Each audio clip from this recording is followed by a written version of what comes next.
जय हिंद दोस्तों, कैसे हैं आप लोग सभी। मैं डॉक्टर दुर्गेश मालवी MGICS में आपका बहुत बहुत स्वागत करता हूं। दोस्तों, आज हम जो चर्चा करने वाले हैं वो चर्चा है हमारी अलंकार से संबंधित, क्योंकि अलंकार से संबंधित 2 वीडियो पहले भी हम पढ़ चुके हैं। पूर्व में हमने शब्दालंकार देखे और शब्दालंकार में विशेषकर अनुप्रास अलंकार, अनुप्रास अलंकार के 5 भेद, यमक अलंकार के दोनों भेद, चाहे वो भागावृत्ति यमक हो, पदावृत्ति यमक हो। फिर हमने देखा श्लेष अलंकार, और श्लेष अलंकार को भी हमने प्रकार में समझने का प्रयास किया। इसमें हमने सभंग श्लेष और अभंग श्लेष की चर्चा की। उसके बाद हमने अर्थालंकार देखा, और अर्थालंकार में भी प्रमुख रूप से हम जो चर्चा कर रहे हैं वो चर्चा कर रहे हैं उपमा की।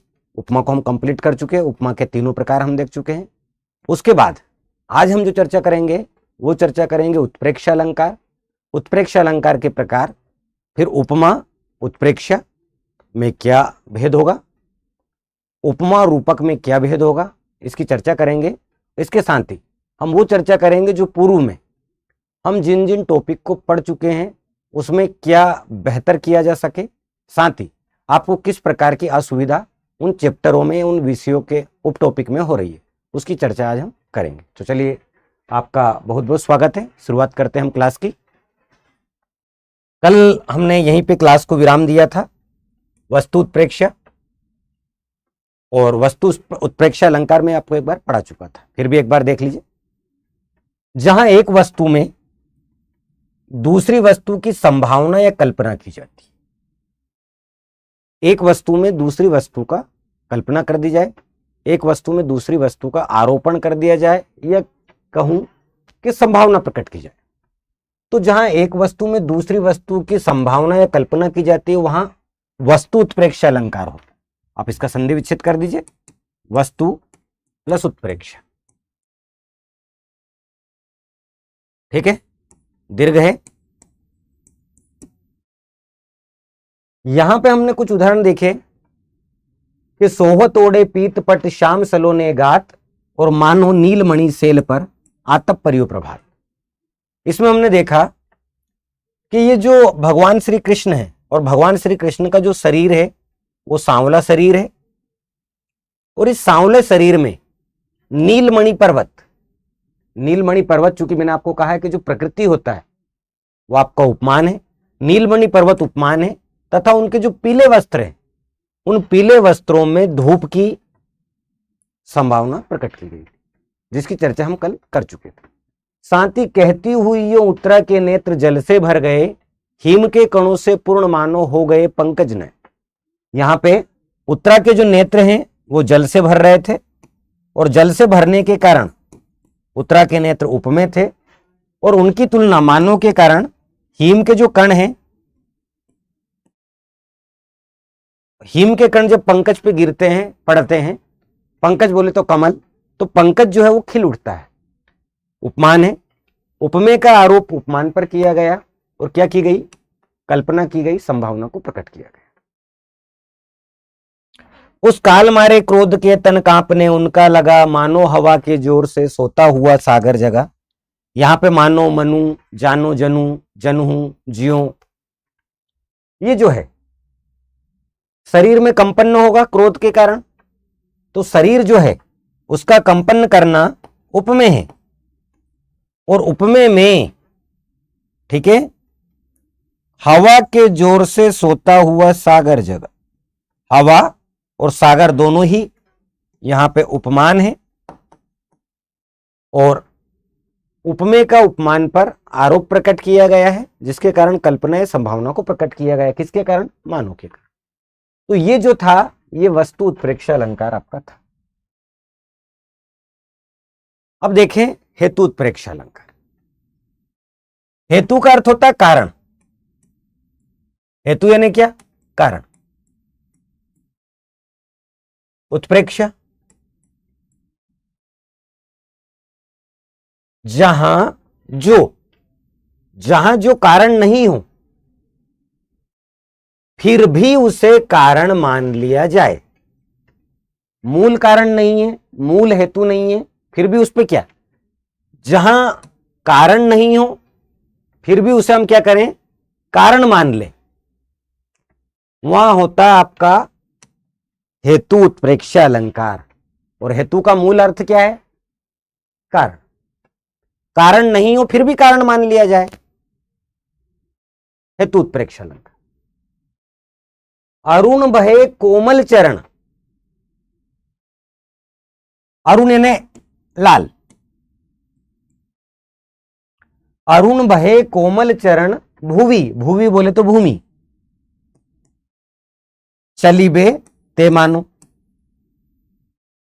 ध्यान देना, अरुण बहे कोमल चरण, ये जो आपके चरण हैं जो कोमल है, लेकिन वो कोमल चरण भूमि पर, पृथ्वी पर चलने के कारण कैसे हो गए? अरुण भये, लाल हो गए। अर्थात यहां कोमल चरणों को यानी कि उपमेय को भूमि पर चलने के कारण लाल होना माना गया है, किंतु वास्तविकता में ये जो चरण है ये पृथ्वी पर चलने के कारण लाल नहीं हुए हैं, बल्कि वे स्वाभाविक रूप से ही लाल है। जब हम नंगे पैर कठोर जमीन पर चलते हैं, या फिर कहूं कि जमीन पर हम चलते हैं, तो भूमि पे चलने के कारण, ब्लड सर्कुलेशन के कारण आपकी जो पैरों की पगथलियां हैं वो कैसी हो जाएगी? लाल हो जाएगी। तो वो लाल होना उनकी प्रकृति है, वो भूमि के चलने के कारण लाल नहीं हुई है। अर्थात यहां कोमल चरणों को भूमि पर चलने के कारण लाल बताया गया है, जबकि पृथ्वी पर या भूमि पर चलने के कारण लाल नहीं हुए, बल्कि उनकी जो प्रकृति है वो ही कैसी है? लाल है। कारण नहीं था फिर भी कारण मान लिया गया, हेतु उत्प्रेक्ष्य। इस प्रकार पृथ्वी पर अकारण ही, या पृथ्वी को अकारण ही कारण मान लिया गया, किसका? पैरों के लाल होने का, हेतु उत्प्रेक्ष्य। दूसरा उदाहरण देखें आप, यहां पे जो उदाहरण है वो आपको कठिन लग रहे हैं, लेकिन जब आप किसी पुस्तक से पद्यांश पढ़ेंगे वो पद आपको इतने कठिन नहीं लगेंगे, क्योंकि मूल भाव यह है कि पदों में जरूरी नहीं है कि अलंकारों की पंक्तियां आए। हो सकता है उसमें कोई शब्दों को लेकर वो अर्थ पूछ ले, कोई तत्सम तद्भव पूछ ले, उसका समानार्थी पूछ ले, उसमें कोई कहावत मुहावरा पूछ ले। हाँ, अलंकार बनेंगे, लेकिन उत्प्रेक्ष्य से बने इसकी प्रायोरिटी कम है, पर चूंकि अलंकार हमें प्रमुख प्रमुख देखने होंगे। दूसरा उदाहरण देख रहे हैं आप, पिए सो कहे हूं संदेशड़ा। ये जब आप नागमती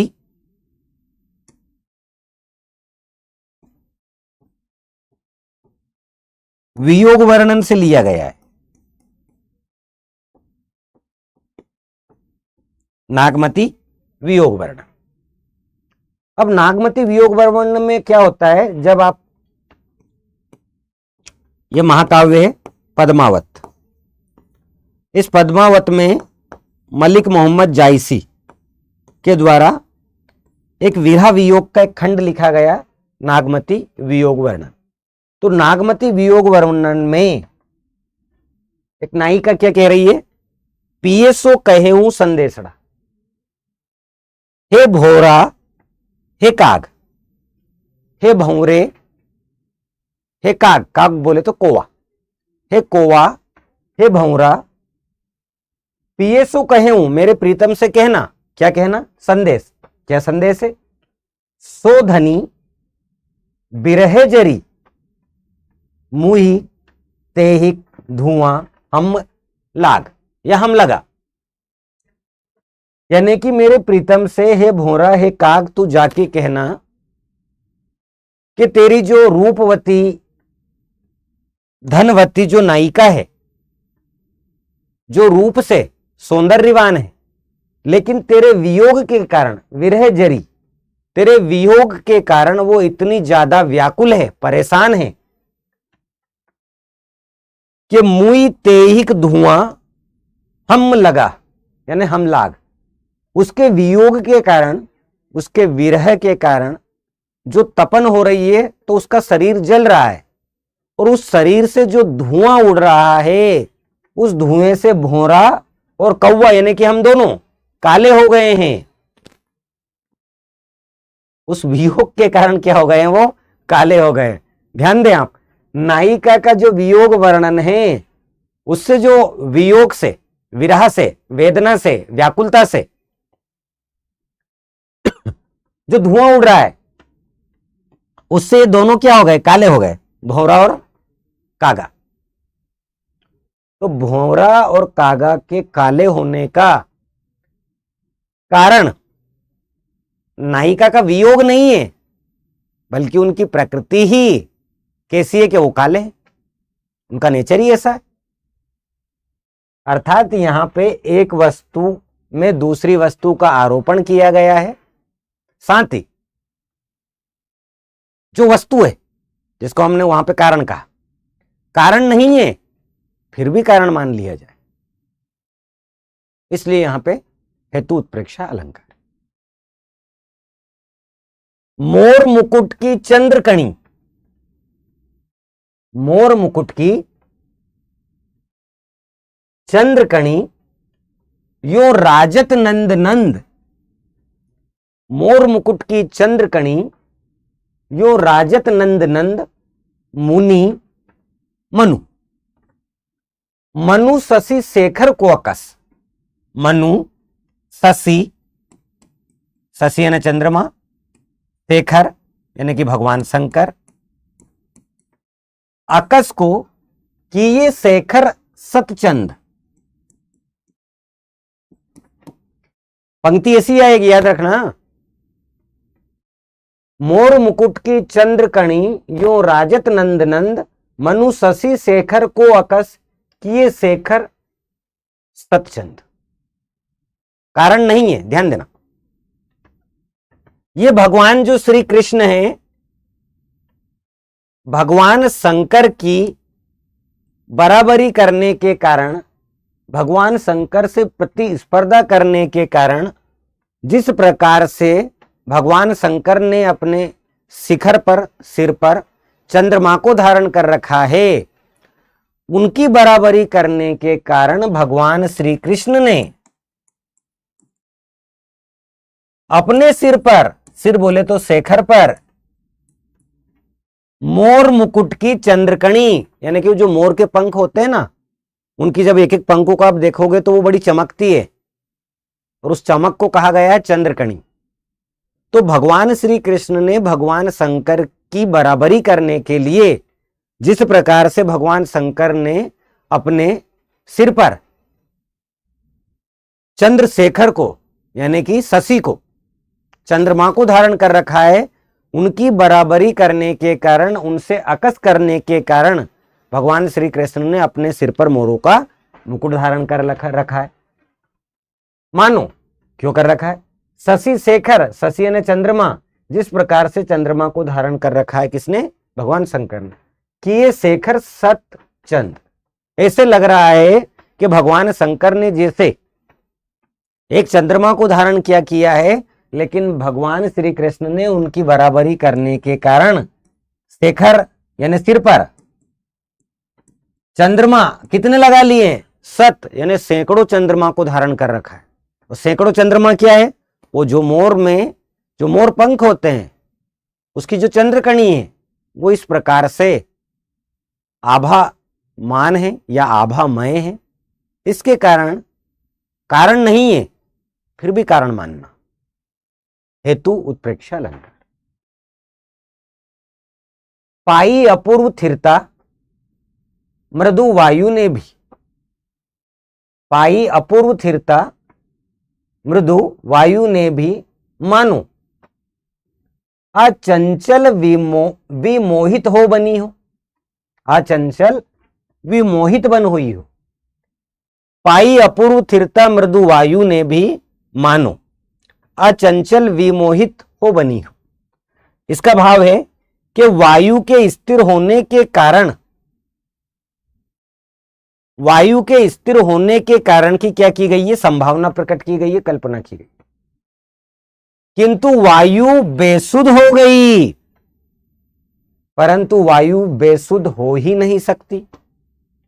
अरे बिल्कुल जो वायु है बिल्कुल मंद मंद बहेगी, तब भी वायु का चलना स्थिर नहीं होगा। लेकिन वो क्या कह रहा है, पाई अपूर्व स्थिरता, यानी कि बिल्कुल स्थिर हो गई है क्या, हवा, वायु। मानो आज चंचल, अब भाई एक व्यक्ति चंचल है तो व्यक्ति चंचल हो सकता है, लेकिन यहां वायु को बोला कि वो स्थिर अचंचल है, तो यहां वायु के स्थिर होने के कारण की कल्पना की गई है। पर वास्तविकता में क्या है, वायु कभी बेसुध हो ही नहीं सकती। परंतु वायु बेसुध हो ही नहीं सकती, कारण न होने पर भी कवि के द्वारा संभावना को, कल्पना को प्रकट किया गया है। वास्तविक कारण नहीं है, हेतु नहीं है, फिर भी हेतु को मान लेना। हेतु उत्प्रेक्षा अलंकार। एक बार पुनः सुनना। पाई अपूर्व स्थिरता मृदु वायु ने भी, बड़ी कोमल है और स्थिर है, लेकिन अचंचल विमोहित हो बनी हो। कभी अचंचल नहीं हो सकती वायु, बेसुध नहीं हो सकती वायु, लेकिन क्या है, कवि ने अपनी कल्पना को प्रकट किया है कि हवा भी स्थिर हो गई है, जबकि ऐसा होता नहीं है। फलोत्प्रेक्ष,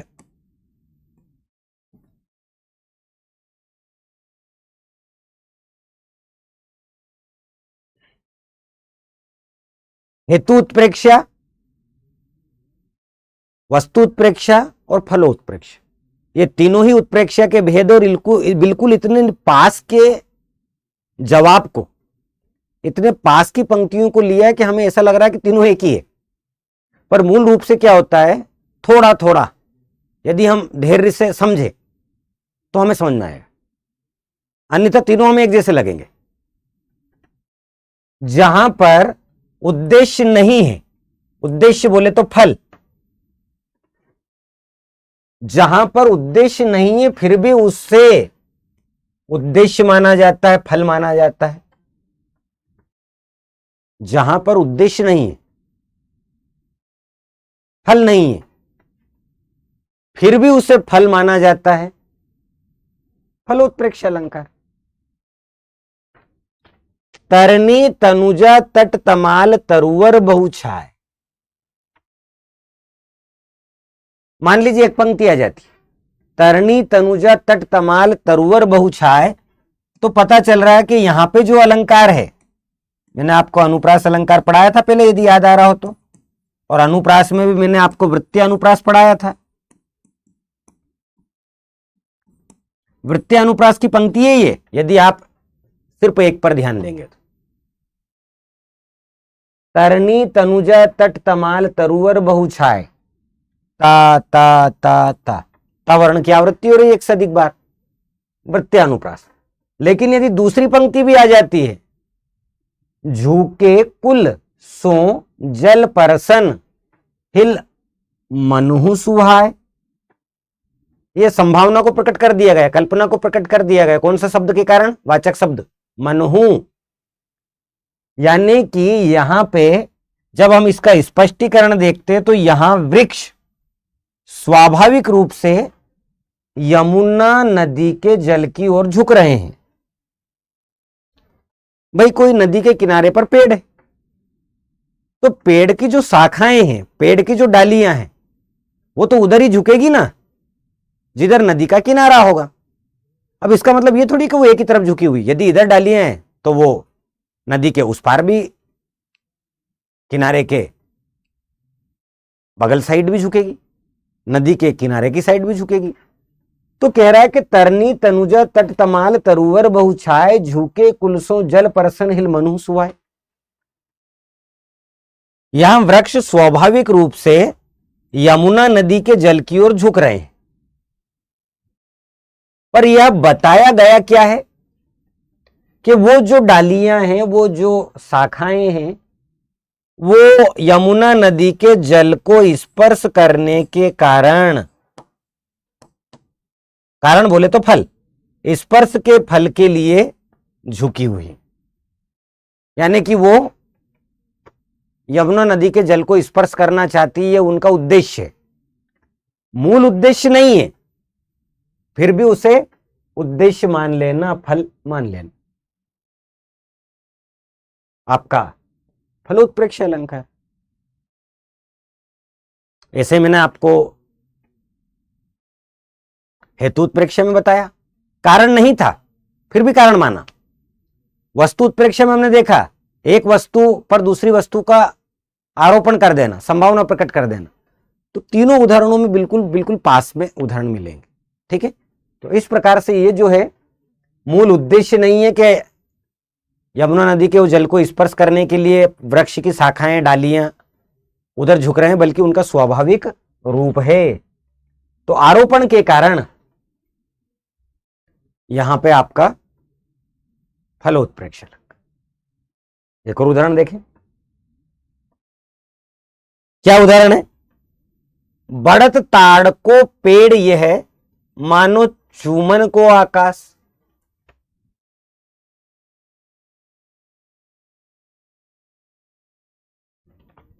पंक्तियां क्या है? बढ़त ताड़ को पेड़ यह, ये जो ताड़ का जो पेड़ है, ये जो ताड़ का वृक्ष है,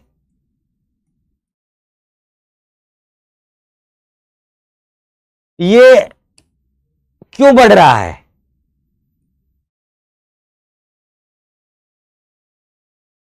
इसलिए बढ़ रहा है कि ये आकाश को चूमना चाहता है।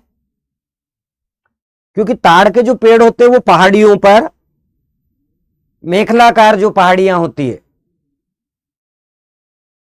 उस पर बहुत ऊंचे ऊंचे हो जाते हैं। तो ताड़ का पेड़ क्यों बढ़ रहा है? वो इस उद्देश्य से बढ़ रहा है कि वो आकाश को चूमना चाहता है। क्या ऐसा है? नहीं, यहां ताड़ का पेड़ मानो आकाश चूमने के लिए बढ़ रहा है, परंतु पेड़ बढ़ने का फल यानी कि उद्देश्य आकाश को चूमना है, यह बताया गया है। जबकि उद्देश्य नहीं होने पर भी ऐसा कवि के द्वारा, अलंकार शास्त्री के द्वारा भावों को प्रकट किया गया है। तो मूल उद्देश्य, मूल फल नहीं है, वो क्यों बढ़ रहा है? तो उन्होंने कहा वो इसलिए बढ़ रहा है कि वो आकाश को चूमना चाहता है। उद्देश्य नहीं है, फिर भी उद्देश्य को प्रकट कर। एक बार पुनः सुन लीजिए, बढ़त ताड़ को पेड़ यह मानो चूमन को आकाश। तो ताड़ का पेड़ मानो आकाश चूमने के लिए बढ़ रहा है, जबकि उसकी प्रकृति ही ऐसी है कि वो बड़ा होता है, ऊंचा होता है, उसकी लंबाई बढ़ती। इसलिए यहां पे उद्देश्य के कारण, फल के कारण फलोत्प्रेक्ष अलंकार। नित्य ही नहाता है चंद्रमा, नित्य ही यानी रोजाना, नित्य ही नहाता है चंद्रमा क्षीर सागर में। क्यों नहाता भाई साहब? सुंदरी मनो, मनो बोले तो मानो, तुम्हारे मुख की समता के लिए। वो जो चंद्रमा वो क्षीर सागर में रोजाना क्यों नहाता है? वो इसलिए नहा रहा है कि आपका जो मुख है वो बड़ा सुंदर है और वो उसकी बराबरी करना चाहता है। उसका उद्देश्य क्या है क्षीर सागर में रोजाना नहाने का? तो उसका उद्देश्य जो है वो ये है कि सुंदरी मानो तुम्हारे मुख की समता के लिए, तुम्हारे मुख की समानता के लिए वो स्नान करता है क्षीर सागर में, समुद्र में। उद्देश्य नहीं है, उद्देश्य मान लेना। तो नित्य ही नहाता है, रोजाना नहाता है चंद्रमा क्षीर सागर में, सुंदरी मानो तुम्हारे मुख की समता के लिए। कल्पना को प्रकट किया गया है, संभावना को प्रकट किया गया है, इसलिए यह है आपका फलोत्प्रेक्ष अलंकार। इसी में हमने क्या लिया? फल यानी उद्देश्य, परिणाम। फल नहीं है, उद्देश्य नहीं है, परिणाम नहीं है, फिर भी उसे मान लेना। किसके कारण? संभावना के कारण। किसके कारण? कल्पना के कारण। ठीक है,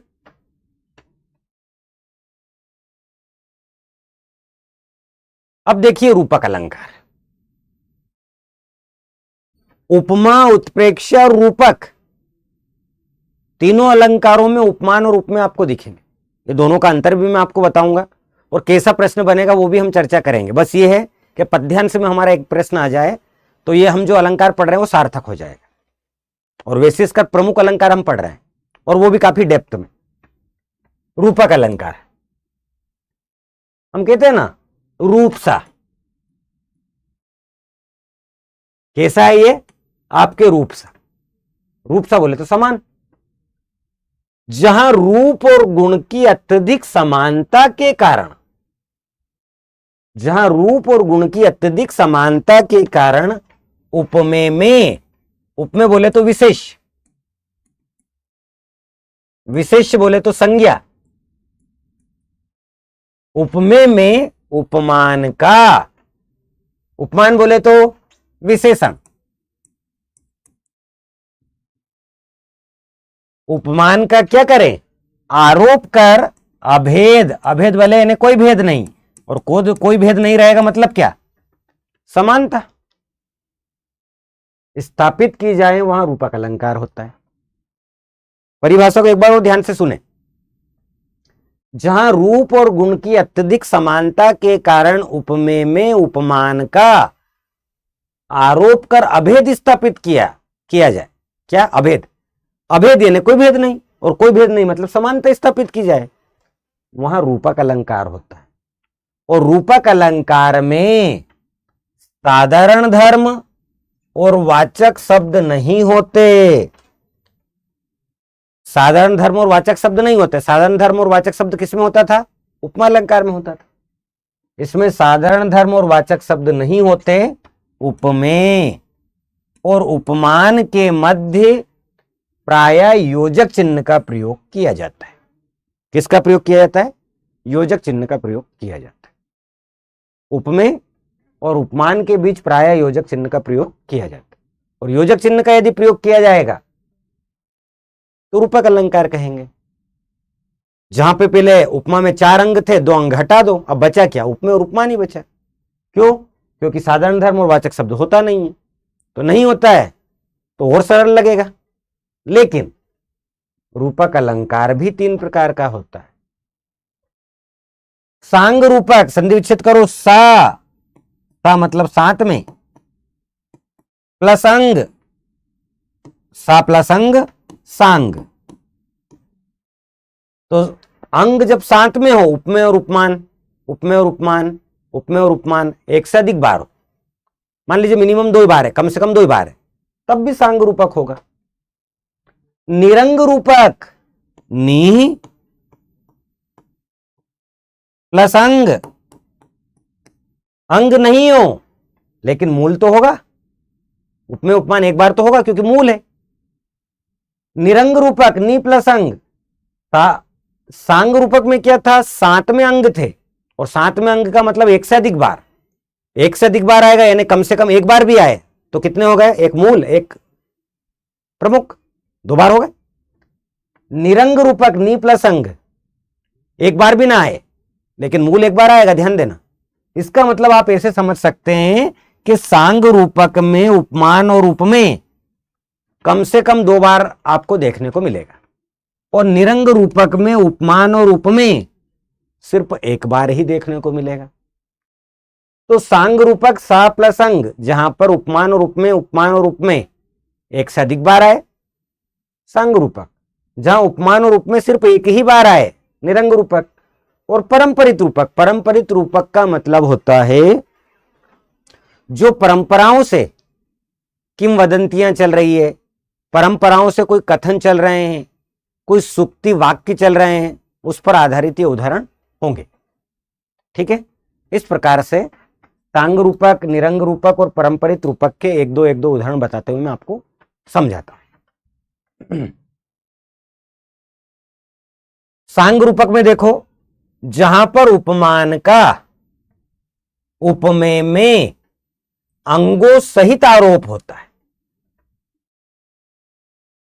जहां पर उपमान का संधि विच्छेद अभी समझ ही दिया था मैंने, सा प्लस अंग, और सा का मतलब यहां 7 से। तो जहां उपमान का उपमेय में अंगों सहित आरोप होता है वहां सांग रूपक अलंकार होता है। और अंग कितने? कम से कम 2 बार। एक पंक्ति सुनी होगी आपने, बीती विभावरी जागरी, अंबर पनघट में डुबो रही तारा घट उषा नागरी। क्या है? बीती विभावरी, विभावरी बोले तो रात, बीती विभावरी जागरी, बीती हुई रात अब क्या कर रही है? जाग रही है। तो जागते कौन है? मनुष्य जागते हैं, इसलिए यहां पे मानवीकरण अलंकार है।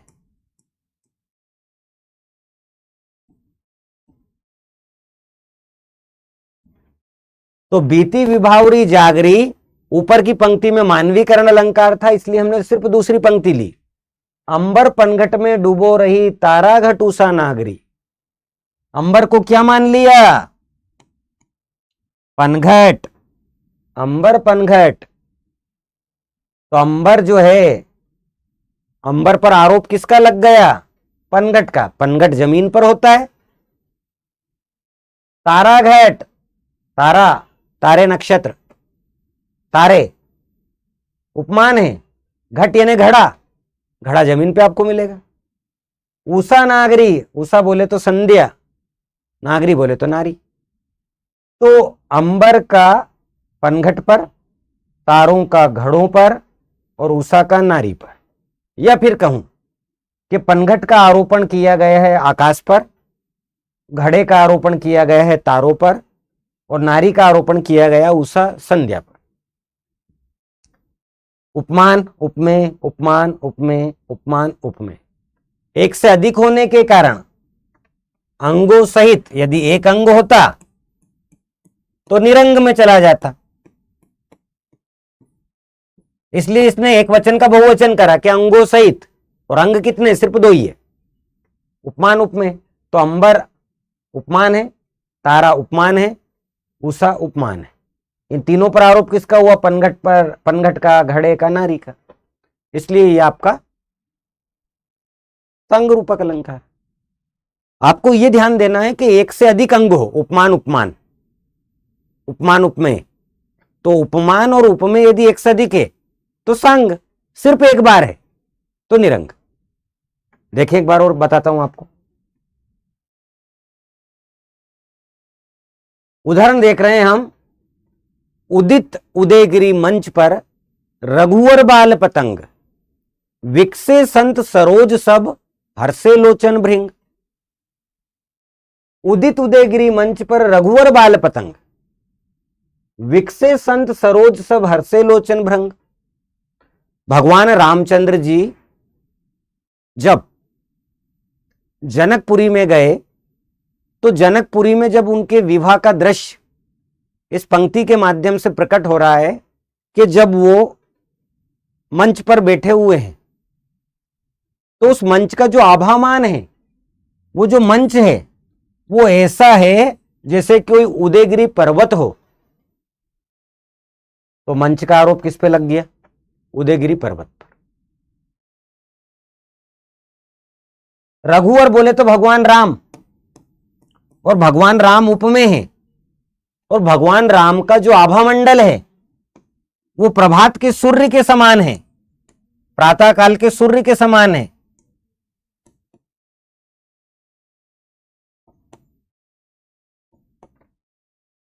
संत, संत का हृदय इसे देखकर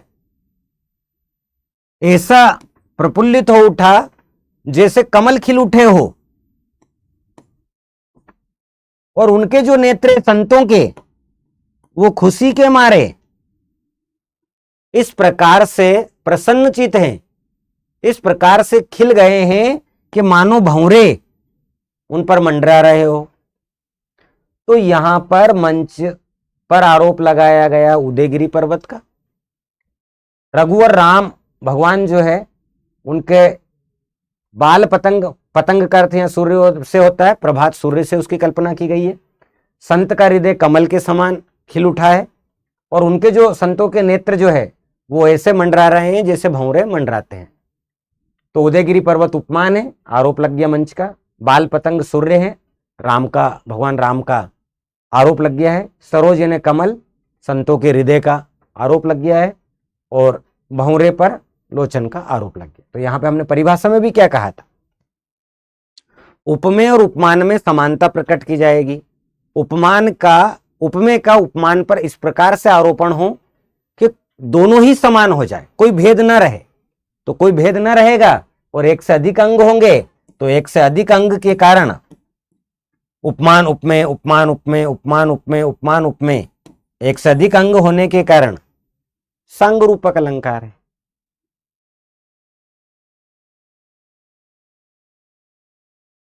अगला देखें, निरंग रूपक अलंकार। संधि विच्छेद कर लीजिए, नि प्लस अंग। अंग नहीं होगा, अब कोई अंग नहीं होगा तो सिर्फ क्या मिलेगा आपको, जहां उपमेय में उपमान का अभेद रहता है, समानता।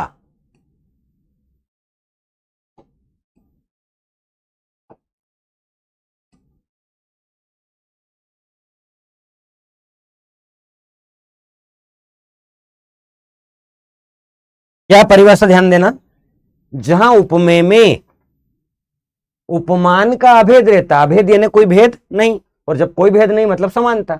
तो जहां उपमेय में उपमान की समानता रहती है लेकिन एक अंग का ही आरोपण किया जाता है, और एक अंग क्या होगा, उपमान, और उपमेय एक ही बार आएगा। एक अंग का ही आरोपण किया जाता है, उसे निरंग रूपक अलंकार कहते।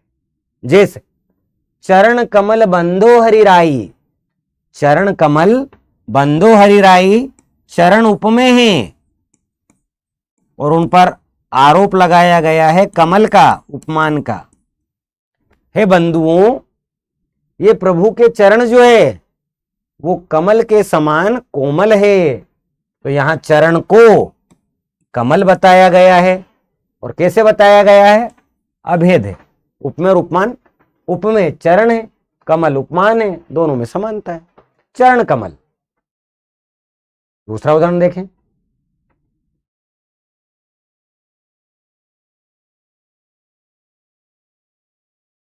अवधेश के बालक चारी सदा, तुलसी मन मंदिर में विहरे। अवधेश, संधि विच्छेद कर लीजिए, अवध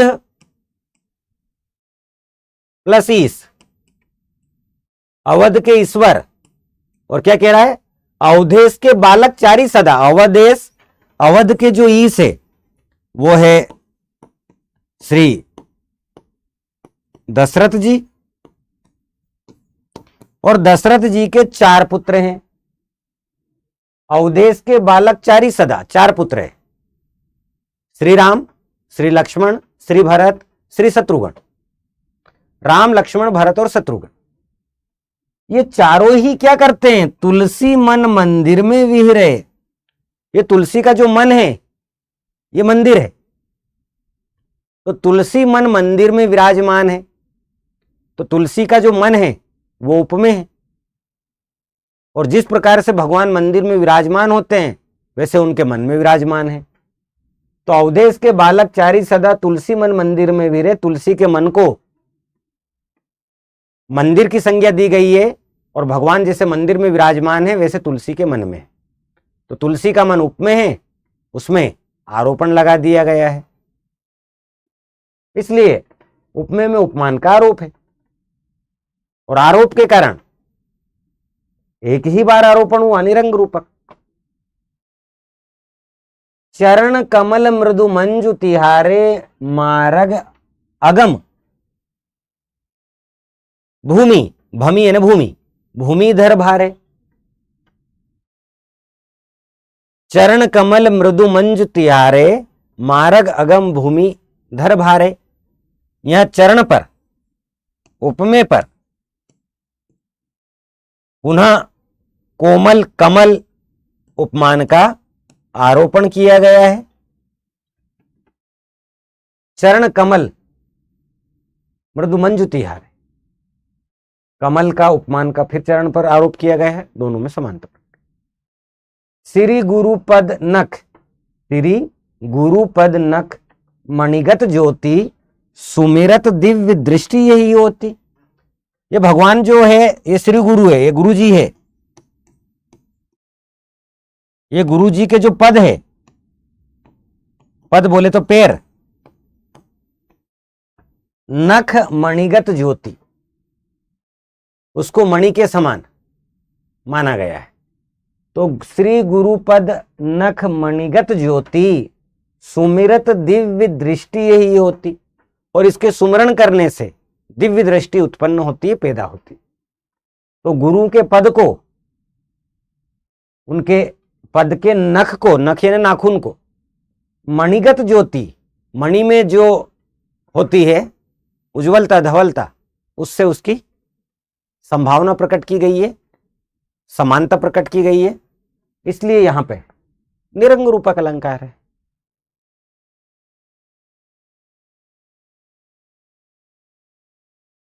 कोई प्रश्न हो बताइए।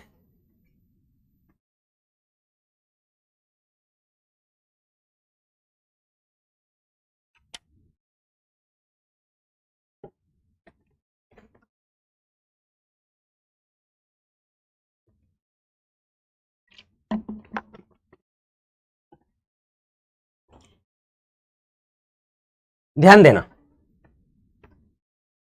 परंपरित रूपक, जहां पर प्रधान या कहूं के मुख्य रूपक एक अन्य रूपक पर, अन्य बोले तो दूसरे पर, रूपक पर आश्रित रहता है। ध्यान देना, जहां पर प्रधान या मुख्य रूपक एक अन्य यानी दूसरे रूपक पर आश्रित रहता है, वहां पे परंपरित रूपक होता है। या फिर कहें एक आरोप दूसरे आरोप के कारण की पुष्टि करता है।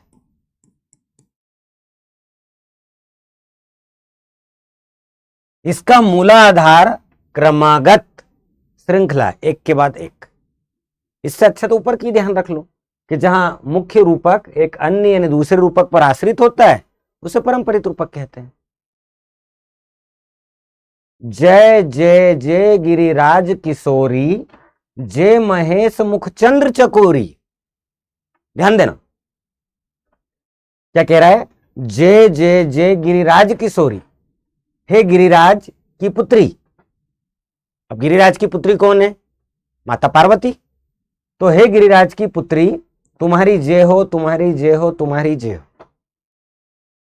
जय महेश मुख चंद्र चकोरी, और श्री महेश भगवान शंकर का मुख भी चंद्रमा के समान है, चंद्र चकोरी। तो यदि यहां पे भगवान महेश यानी कि भगवान शंकर की तुलना में माता पार्वती को लिया जाएगा, तभी तो दोनों के कारण परंपरित रूपक होगा। फिर शांति परिभाषा क्या कह रही थी? मुख्य रूपक, मुख्य रूपक दूसरे रूपक पर आश्रित हो। तो आश्रित कैसे? यहां गिरिराज किशोरी पर यानी कि माता पार्वती पर चकोरी, तथा महेश के मुख पर यानी कि भगवान शंकर के मुख पर चंद्रमा का आरोप किया गया है। पहला रूपक चकोरी वाला दूसरे रूपक पर आश्रित, यानी कि माता पार्वती की महत्ता, माता पार्वती का महत्व तभी है जब महेश का मुख भी चंद्रमा के समान सुंदर हो। तो मुख पर चंद्रमा के आरोप के कारण ही पार्वती पर चकोरी का आरोप सही बैठता है, सही है, अन्यथा वो परंपरित रूपक नहीं होगा।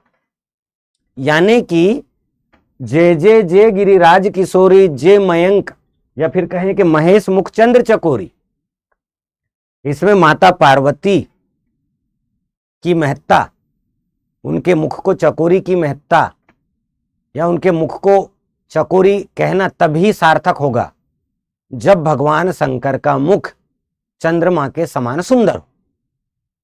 और यदि ऐसा नहीं होता है तो जो दूसरा रूपक है वो गौण हो जाएगा। जबकि यहां क्या कह रहे थे?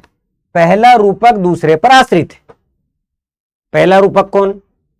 श्री पार्वती माता पार्वती का चकोरी के रूप में तभी महत्व है जब दूसरा रूपक पहले पर आश्रित हो। तो दूसरा रूपक क्या है? महेश मुख पर चंद्रमा का आरोप किया गया, इसलिए तो बोला महेश मुख चंद्र चकोरी। तो महेश के मुख पर आश्रित है चकोरी का मुख, और चकोरी कौन? पार्वती। तो पहले पार्वती पर आश्रित हो जाना मुख का, लेकिन मुख्य रूपक दूसरे रूपक पर आश्रित है। किस रूपक पर? महेश मुख पर। इसलिए यहां पे आपका परंपरित रूपक है, परंपरा चली आ रही है। एक और उदाहरण देखें। राम नाम सुंदर करताली, सन से विहग उड़ावन हारी।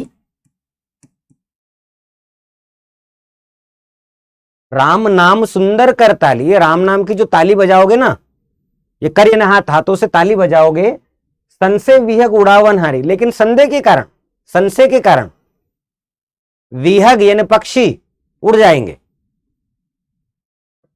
उपमेय क्या है? राम नाम है। संशय यानी क्या है? संभावना प्रकट की गई उपमेय है। उपमान हाथ की ताली है, पक्षियों का उड़ जाना है। अर्थात यहां पे राम नाम सुंदर करताली में राम नाम की जो ताली है उससे संशय के कारण पक्षी उड़ रहे हैं। तो पक्षियों का उड़ना गौण है, प्रमुख क्या है? राम नाम की ताली।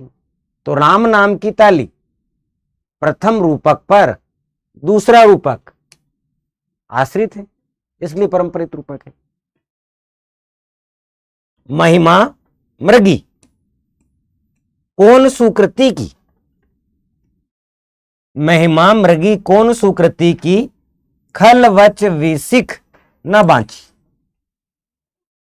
महिमा मृगी कौन सुकृति की, खल वच विसिख न बांची। अर्थात ऐसा कौन सा सज्जन पुरुष है जिसकी मृग रूपी महिमा दुष्ट के वचन रूपी बाणों से, ऐसा कौन सा सज्जन पुरुष है जिसकी मृग रूपी महिमा दुष्ट के वचन रूपी बाणों से बच सका है। इसमें महिमा पर मृग का, वचन पर बाणों का आरोपण होने के कारण परंपरित रूपक है। महिमा मृगी कौन सुकृति की, खल वच विसीख न बांची। अर्थात यहां दुष्ट महिमा पर मृग का, वचन पर बाणों का आरोपण करने के कारण ये आपका परंपरित। तो जैसी परंपराएं चली आ रही है उसमें रूपक पे यदि आरोपण हो, किंवदंती हो, कोई कथन हो, वो यथावत रहेगा, उसमें कोई विकार नहीं होगा। इस प्रकार से दोस्तों ये हमने आज अलंकारों की चर्चा की। ध्यान दें, कल से, कल 5 मार्च है, MGICS में आपकी ऑफलाइन बैच प्रारंभ हो रही है।